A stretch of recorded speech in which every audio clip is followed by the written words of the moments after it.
Gigi sihat, hidup bermanfaat. Saya Nili Syamila Muhammad Isa, pelajar pergigian tahun 5 Universiti Sains Malaysia akan menerangkan tentang penjagaan kesihatan gigi dan mulut. Gigi, penting sangat ke jaga gigi ni? Sakit gigi ni masalah kecil je. Sakit gigi boleh cabut, tak ada masalah. Okey, sesetengah manusia berpendapat bahawa penjagaan gigi tidak begitu penting, namun apabila mereka mengalami masalah, mereka mengadu bahawa sakit gigi sampai tak boleh tidur malam. Namun sebenarnya gigi ini mempengaruhi kecantikan dan kualiti hidup seorang manusia.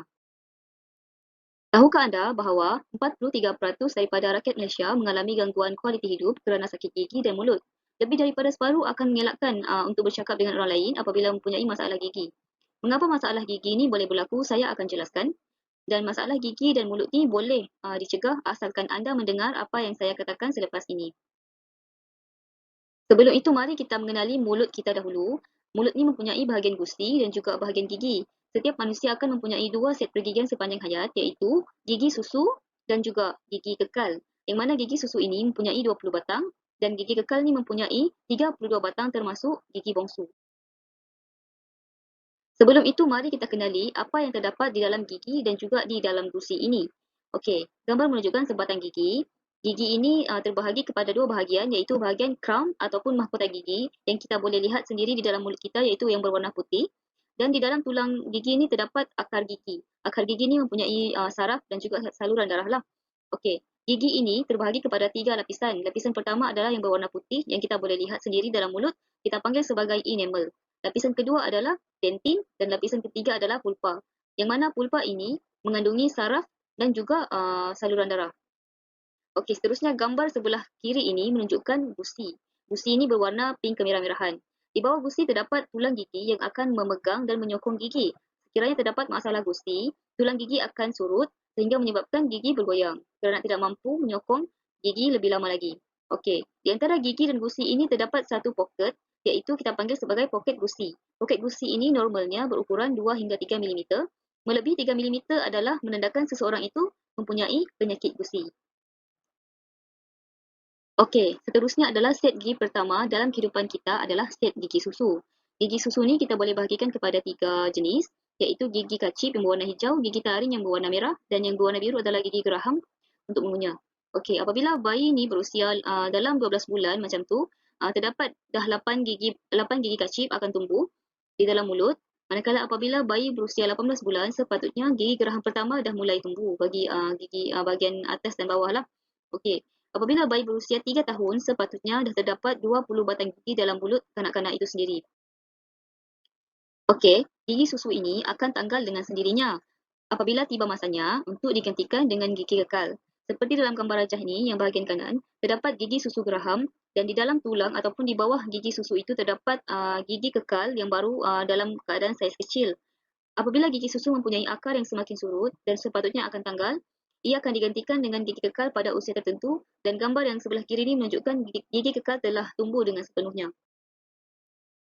Seterusnya adalah set gigi kedua dalam kehidupan kita adalah gigi kekal. Terdapat 28 batang gigi kekal yang tidak termasuk gigi bongsu. Sekiranya termasuk gigi bongsu, terdapat 32 batang dalam mulut kita.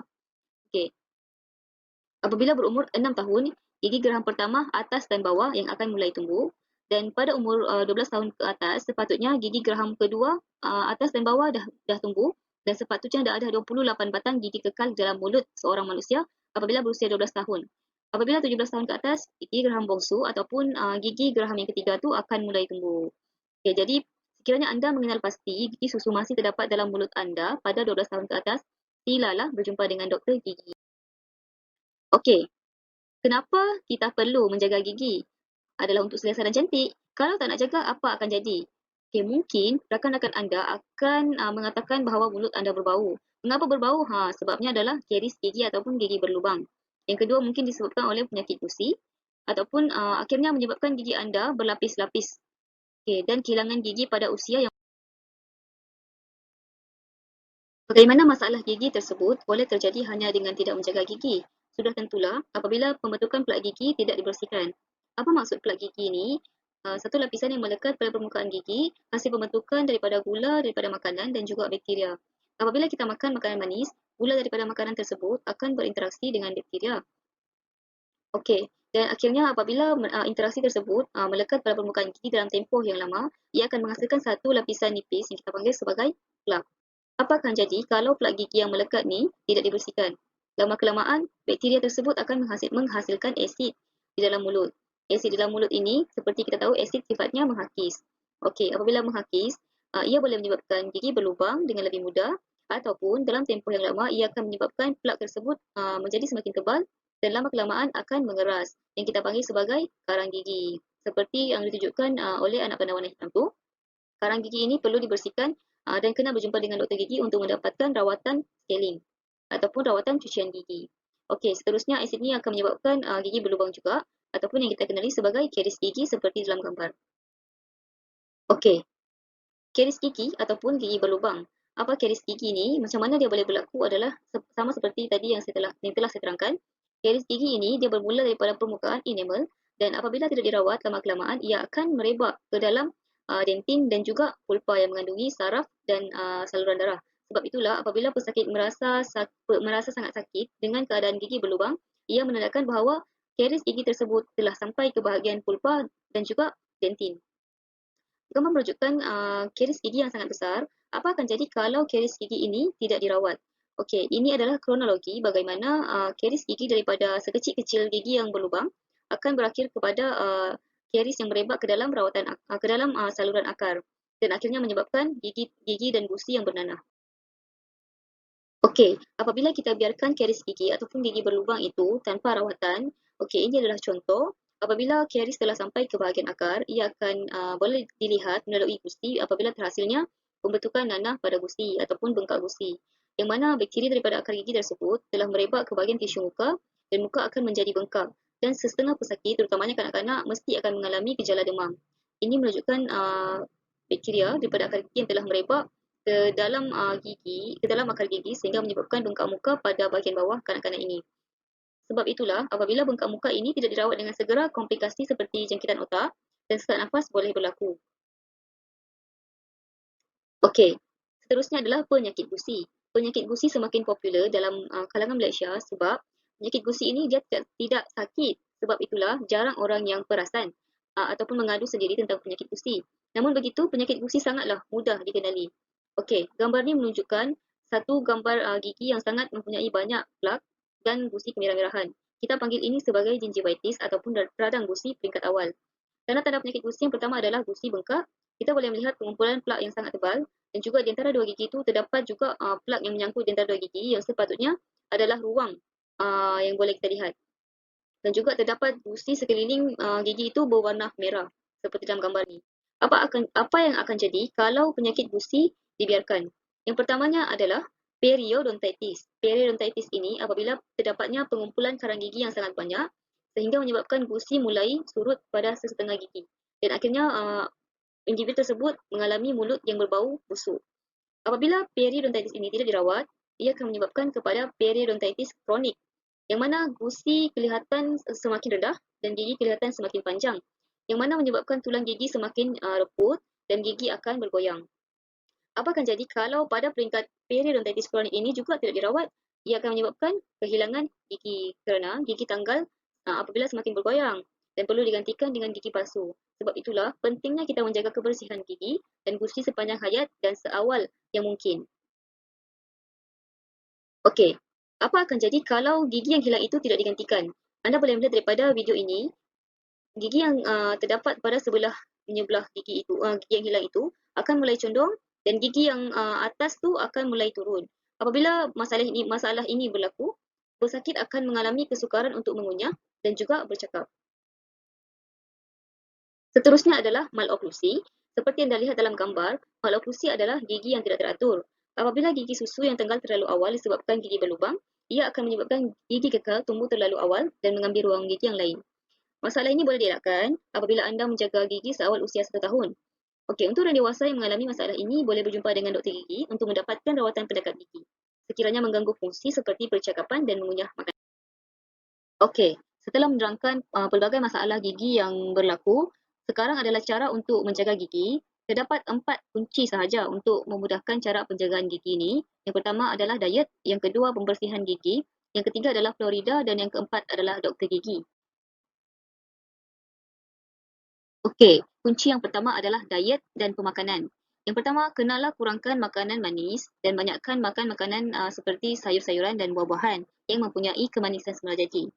Okey, sekiranya anda mempunyai masa yang panjang di antara waktu sarapan, makan tengah hari dan makan malam, di antara waktu tersebut, anda kena kurangkan makan makanan yang manis seperti coklat, aiskrim, kek dan sebagainya. Sebaliknya, gantikanlah makan makanan yang menambahkan kuantiti air liur untuk membersihkan permukaan gigi seperti keju dan juga teh hijau, ataupun anda boleh makan makanan yang menggunakan gula uh, seperti xylitol, ataupun makanan yang mempunyai bebas gula. Okay, contohnya adalah seperti gula-gula getah yang mempunyai xylitol seperti dalam gambar seperti dalam video ini. Okey, yang kedua adalah pembersihan pelat gigi yang berkesan. Okey, pembersihan pelat gigi ini kita boleh lakukan dengan cara memberus gigi ataupun kita kena gunakan benang gigi ataupun floss, dan juga boleh menggunakan ubat kumur dengan cara yang betul. Okey, untuk berus gigi kita kena memilih berus gigi yang betul dan kena memberus dengan cara yang berkesan. Dan kena berus sekurang-kurangnya 2 kali sehari, terutamanya sebelum tidur. Untuk menggunakan benang gigi ataupun floss, ianya untuk membersihkan cerahan gigi dan kena dilakukan sekurang-kurangnya sebelum tidur pada setiap hari. Manakala ubat kumur boleh digunakan 15 hingga 30 minit selepas anda menggosok gigi.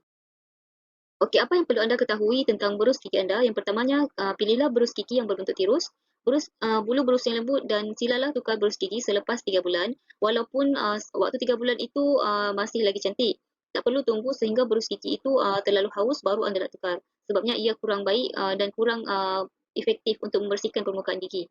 Untuk penggunaan ubat gigi, bagi kanak-kanak 3 tahun ke bawah, anda boleh letak ubat gigi di atas bulu berus gigi dengan saiz sebesar sebiji beras. Manakala untuk 3 tahun ke atas, sebiji kacang hijau ataupun kacang pea dah cukup untuk digunakan. Tidak perlu meletakkan ubat gigi penuh seperti dalam gambar ini, kerana yang menentukan bersihnya gigi itu daripada pemberusan, bukan daripada kuantiti ubat gigi. Okey, cara memberus gigi yang berkesan saya akan terangkan pada video yang saya selitkan selepas video ini. Yang penting anda kena tahu adalah terdapat 4 permukaan yang kena anda bersihkan, iaitu luar gigi, dalam gigi, kawasan permukaan mengunyah dan juga kawasan lidah. Okey, untuk floss gigi juga saya akan selitkan video. Anda boleh tengok selepas ini. Okey, cara penggunaan ubat kumur ni saya perlu tekankan kerana sesetengah orang mereka akan berkumur dengan air selepas menggunakan ubat kumur ini.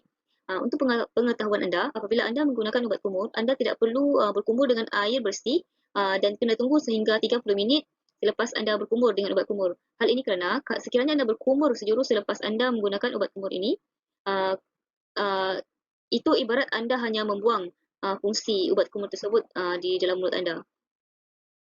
Okey, yang ketiga adalah pentingnya fluorida. Okey, apa sebenarnya fungsi fluorida ini? Fluorida ni sebenarnya satu mineral yang mampu menguatkan struktur gigi, iaitu enamel, dan dia mampu membantu pencegahan gigi berlubang.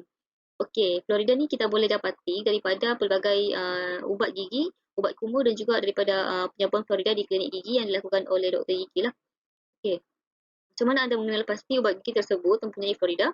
Anda boleh melihat di belakang bahagian ubat gigi tersebut akan tertulis fluorida, ataupun di hadapan permukaan ubat gigi tersebut dia akan menulis ubat gigi berfluorida. Yang keempat, yang terakhir sekali adalah berjumpalah doktor gigi, iaitu sekurang-kurangnya 6 bulan sekali. Ini adalah untuk melakukan pemeriksaan gigi yang rapi dan mencegah masalah gigi berlubang, penyakit gusi dan sebagainya lah. Dan pada masa itu, doktor gigi akan memberi penyapuan fluorida profesional bagi mengelakkan sebarang masalah berlaku pada masa akan datang. Akhir sekali, lebih baik mencegah daripada merawat.